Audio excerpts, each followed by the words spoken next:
Hey everybody, Bill Owen from Mnpctech. I'm over at Dirt Design's graphic paint shop with the master and slave, Brad Galvin. That's about it. And we're working on the Warcraft Warlords of Draenor case mod for Antec. Doing all the artwork today. And while we're working on this, I'll show you some clips of some other things that have gone on over the last week at Mnpctech. Starting with Mosquito, he's in the shop and he's going to show you the new gaming workstation from SUPERMICRO, which is actually known for their servers, not gaming stations.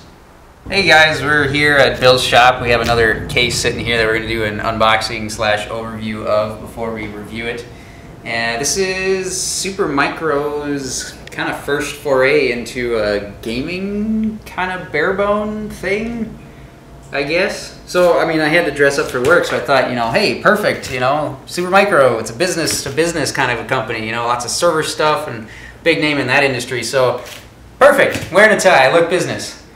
But then I kind of realized that it's, a gaming-related case and not so much a server-related thing. So I brought a backup tie, just in case. Now we're ready for a gaming chassis review.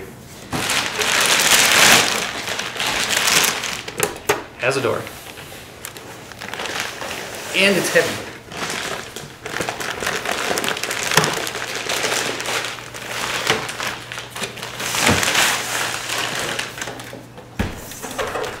It's actually quite heavy. I guess before we go on the inside, we might as well take a look on the outside here. Kind of a different design. I kind of like that. It's not really something that I've seen a lot of before. Can't see anything on that side of the case though.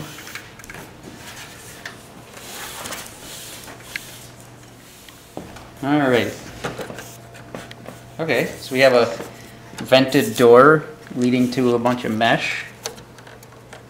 I'm guessing these are hard drive trays. Maybe not.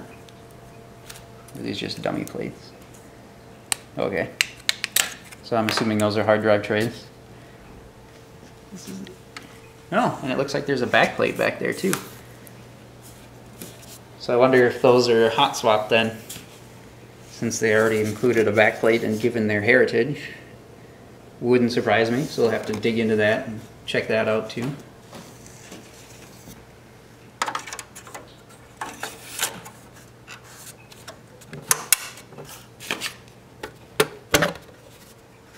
More mesh. Kind of like the mesh. It's really open. And it's like mini hex mesh because it's not round.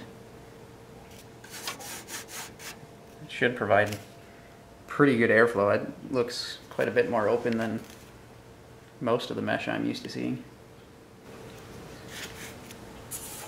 SUPERMICRO badge. Power. So you get a network LED, hard drive activity, and an eye. Not sure what the eye would be for, but it also looks like the power button might light up too.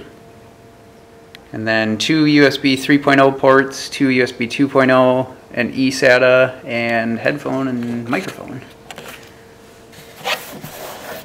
It's all kind of a brushed plastic, and it's definitely plastic and not metal, but kind of has a brush texture to it. Kind of looks nice. A couple of handles on top, or at least a design element that could be used as a handle. Could probably throw stuff up there too. I wonder.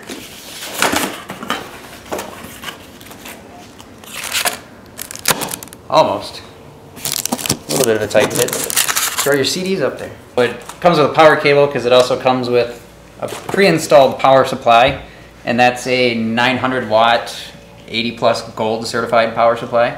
So that should be more than sufficient for what you want to throw in this, unless you get really crazy with high powered graphics cards and stuff. But it comes with a motherboard, this particular kit. It's an 1150 socket Intel Z87, I believe, was the chipset on it. and looks like it has dual network cables for USB 3.0, a Thunderbolt connection, a little reset switch, kind of like you would have on the emergency eject for a CD or something for clearing the CMOS. It has DVI, VGA, HDMI, and 2 USB 2.0 ports. Actually looks like a pretty feature-rich motherboard considering it's part of a Barebone kit.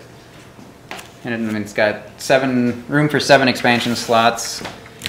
All of these are PCI Express ×1, but they're in ×4 sockets, I guess. So if you have bigger cards but want to still run them, I guess you still can, just will only get X1 speeds. And it comes pre-wired for the power supply is already connected, the USB 3.0, the USB 2.0, bunch of SATA cables. They're all plugged into the hot swap brackets. All the power reset, all that kind of stuff is already all plugged in. So pretty much fans also. Looks like you just have to drop in a processor and some RAM and turn it on. I mean, it's almost turnkey, I guess. It looks like there's a bunch of buttons down here. It looks like those are overclock.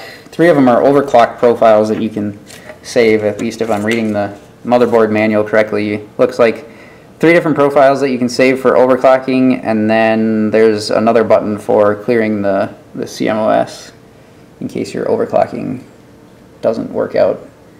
Which I guess that answers that question. Looks like they must have a BIOS that supports overclocking, which this will be the first Supermicro board that I've ever used for overclocking, or that supports it anyway. I've had a couple of Supermicro boards in some of my like file server and a TV server and that kind of stuff, but never a gaming board. I guess I don't even know if they did before. But continuing on in the case, we have 7 of these brackets for longer graphics cards, or if you wanted to throw something else like a RAID controller or something like that in there.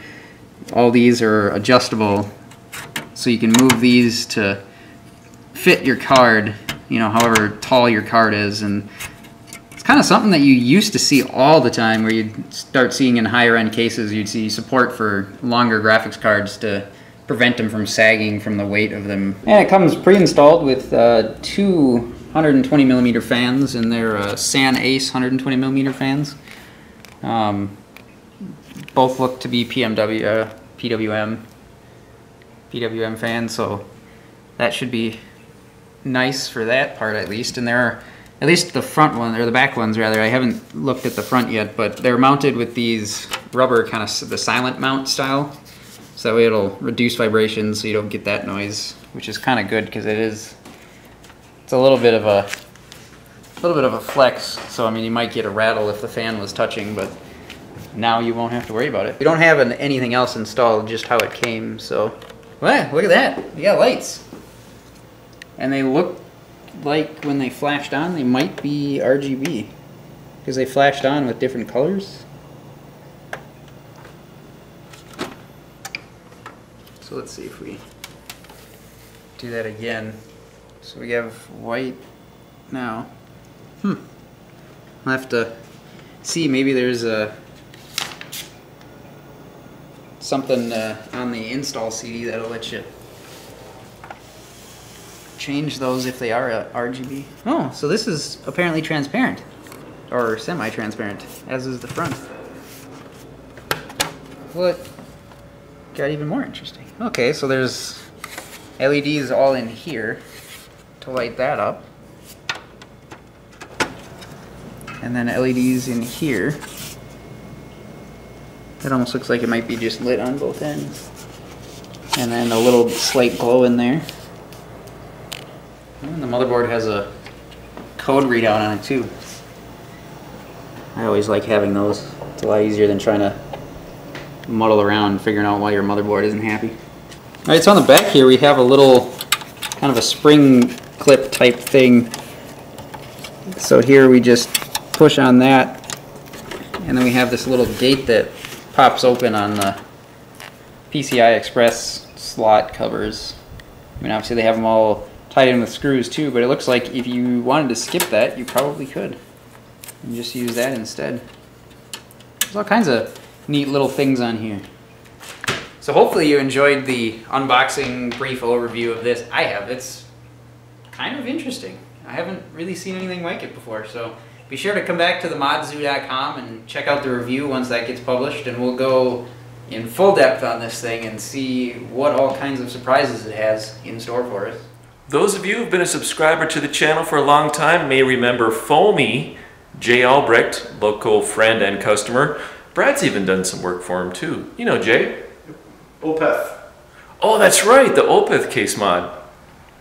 Well, a while back he brought in his Bitfenix case that he was doing a case mod for his, at that time it was his fiance, Allison. So, but he had some gripes about the case and it was kind of funny to hear them, which I had no idea about, so let's check that out. If I had to have the biggest gripe about this case, is how the panels go back on. So, if you'll notice, I painted this and you can see that there's these nicks. Well, there's these nicks because you have to get the square panel into a rounded curvature surface, and you have to get the hooks to line up on the top and bottom. So when you get it in there, you'll notice that the hooks don't even come close to starting. Oh my gosh. So they start right there, which actually is where, so you have to get it in there, and then when you finally get it into the surface, it doesn't give you a whole lot of wiggle room. Jay, no wonder why you had issues getting the panel off. I had no idea it was like that. Look at the gap you have to do. It's not flush yet. It's not flush, so you have to really jam your fist into the case. I had no idea. To get it flush. Do they still make this case? I don't think so. It's been discontinued. Oh, well, that explains everything then. But you have to get it flush because the screws... Those won't go on if it's not. Exactly, because these actually I'm sorry, these things are a hassle. I just want to take my side panel on and off. I don't want to have to deal with these other two pieces. It's all for the wife. Hopefully, once it's all together, you won't have to be getting in there and cleaning out things. And you have cats, though, don't you, Jay? I have cats. And how many cats do you have? I have 2. You have 2 cats. And is this going to go on the floor, on a carpeted floor? Yes. Okay, well. But to be honest, I don't really think it's a problem anymore. I don't think cat hair in general is a problem anymore because so many cases now are coming with filters. I find that gets rid of probably 90% of cat hair getting caught in a case. Yeah. Doesn't help against dust, but dust is inevitable. Dust is micro. But yeah, filtration has improved a lot over recent years of computer. Even just these very small perforated hole grills get rid of 90% of dust even settling in there. Okay. My cats don't sit on top of my computer. They don't play with my cords. They don't go behind my computer for warmth. I don't really have to worry about that issue that I know some other people that have cats and PCs do. What do you think, Maggie? Yes. Matches her color scheme, which is good. Is that the top or the bottom? Or That's the top. I can. Oops.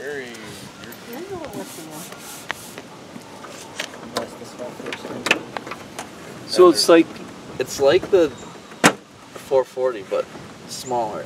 And they don't all the drives go on the bottom. Oh, that's what I'm saying.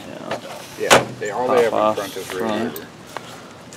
All the hard drives go on the bottom area. Very minimal. It would be nice if you could put a Bay-Res in there if you wanted to. Mm-hmm. And that's mounts or something. That's air intake for your hard drives.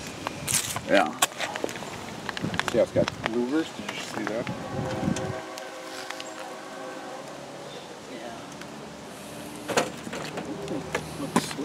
Oh. I like that they got rid of the NZXT logo on the bottom. Yeah.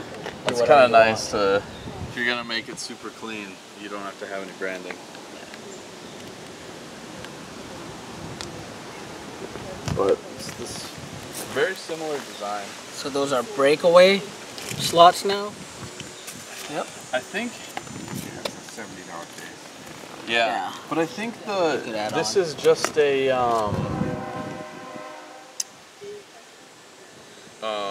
like review, like early sample. Oh, I think the actual ones have like a black perforated. Actually, you know what? I'd rather have them do this. Breakaway. That way, you don't have to worry about thumb screws that are not thumb screws. Yeah. Right. Then when They're you not pop out, bad. and you, You don't vehicle, have you don't have anything. any plates to put Yeah. back in. No, include plates in the case so This you can install this it is there. kind of nice too. I like that wire. I think I'm gonna mount my res on there. That's gonna be a nice good spot for that. Put that cover. And the shrouding. He's trying to get the the ultimate shot. Okay, he's really gonna get air. Holy heck!